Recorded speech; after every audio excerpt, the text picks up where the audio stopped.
Very good morning, one and all. We are going to discuss about the matrix today. For the matrix to create, matrix need to be created with a matrix built-in function.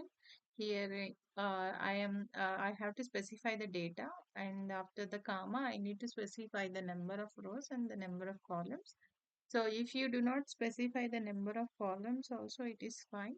If you specify the rows, columns will be defaultly taken by the system.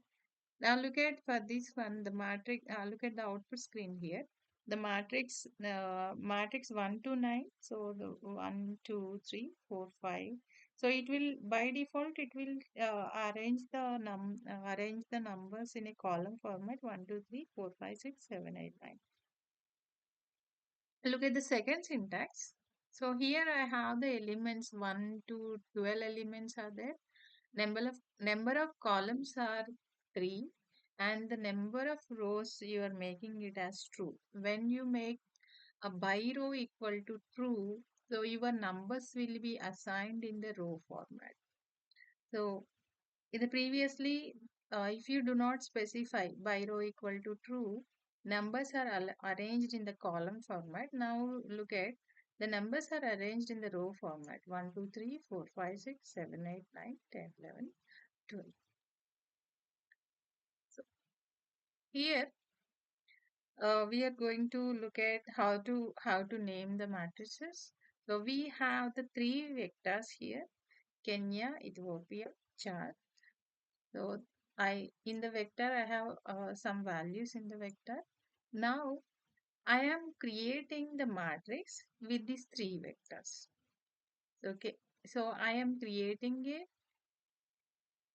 combining these three vectors: Kenya, Ethiopia, Chad, and I am taking a one more vector that is that I am assigning into location, latitude and longitude. And I am assigning the countries. For the countries, I am taking a vector Kenya, Ethiopia and Chad.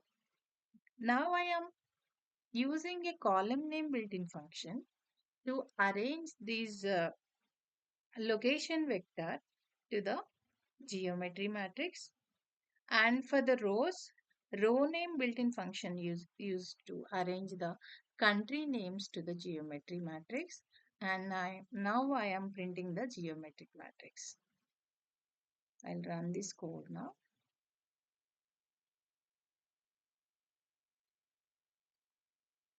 So finally, the geometric matrix is created. What are the number by using the column names? We have created the columns. So that is the location vector, latitude and longitude. Here we have latitude and longitude.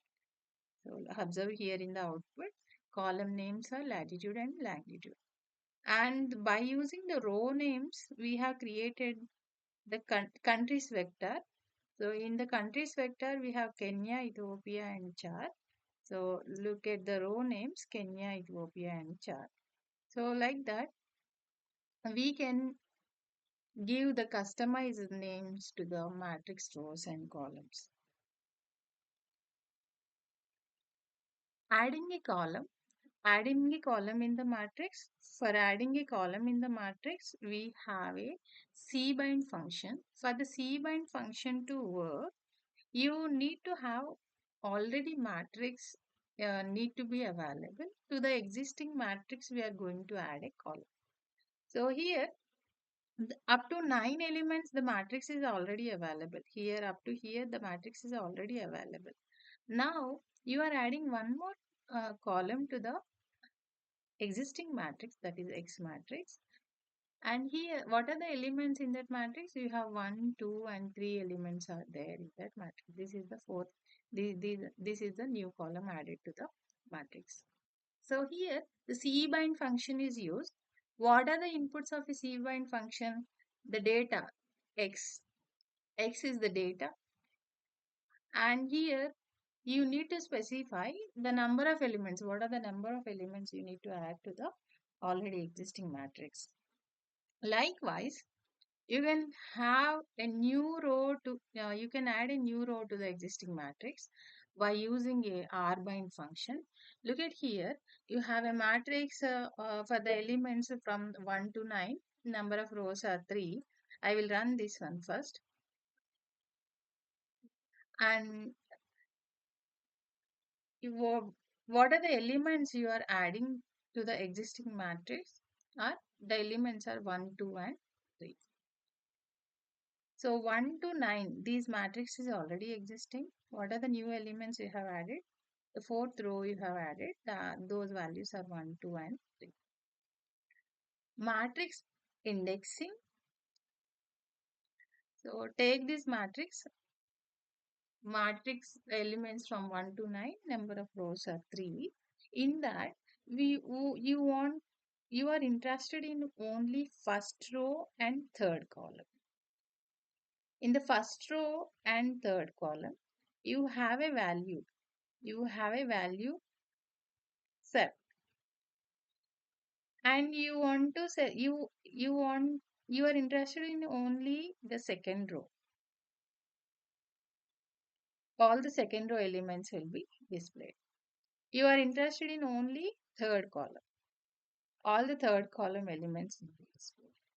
Like that, you can customize based on the means based on the row, what row you want, what column you want. Based on that, you can extract the data. We can have the mathematical operations on the matrices. So for that, we are taking a one more example here.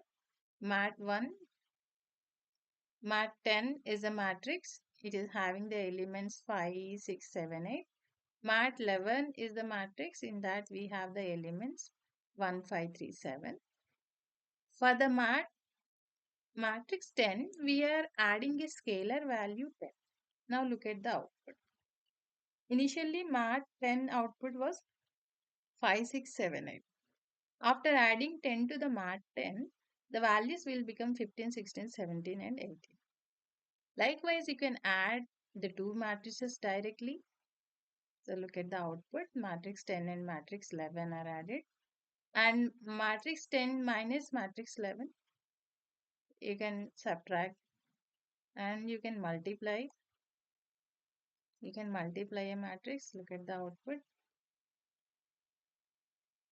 And you can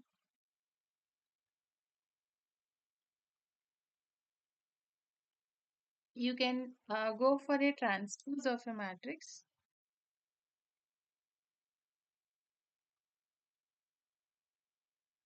And you can apply solve. So when you apply transpose to a matrix, so this is the output. You are applying transpose to the mat 11. So this is the output for mat 11 transpose. You want to find the inverse of a matrix. You have a built-in function called solve. By using the solve function, so it will invert the matrix.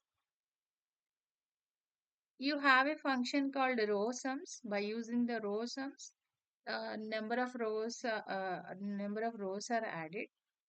Number of rows are added, and it will display the count. Like that, you have the column sums. Built-in function is there. It will calculate the number of columns and it will display. And like that, we have a column mean function. Column mean values it will display, and we have a row mean function. It will display the row mean values. And we have a built-in function called sum. It will sum all the elements in the matrix, like a single value will be displayed as a output. In this example, 26 is displayed. And we can even calculate eigenvalues of a matrix. So look at the eigenvalues of a matrix. Thank you.